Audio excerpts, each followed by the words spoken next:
ఒక chicken shop మూసేసే టైంకి ఒక స్త్రీ వెళ్ళి, మీ దగ్గర చికెన్ ఏమైనా ఉందా అని అడిగింది.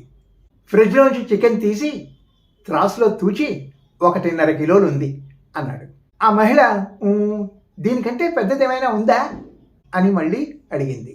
ఆ షాప్ ఓనర్ ఆ చికెన్ ముక్కను తీసుకెళ్ళి మళ్ళీ ఫ్రిడ్జ్లో పెట్టి మళ్ళీ దాన్నే బయటికి తీసి త్రాసులో పెట్టి తూస్తూ త్రాసులో చికెన్ బరువు పెరిగేట్లుగా బొటన వేలుతో దాన్ని మేనేజ్ చేస్తూ 2 కిలోలు ఉందమ్మా అన్నాడు.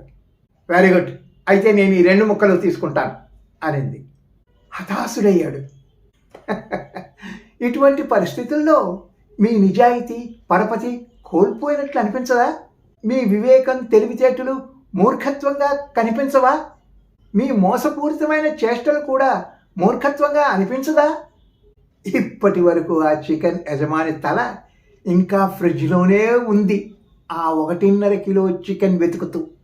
కాబట్టి దయచేసి గుర్తుపెట్టుకోండి, ఎప్పుడూ నిజమే చెప్పండి. అది మిమ్మల్ని ఇటువంటి అవమానకరమైన పరిస్థితుల నుంచి రక్షిస్తుంది. ఈ కథ నచ్చితే ఓ లైక్ చేసి, ఓ కామెంట్ చేసి 10 మందికి షేర్ చేయండి. Good luck.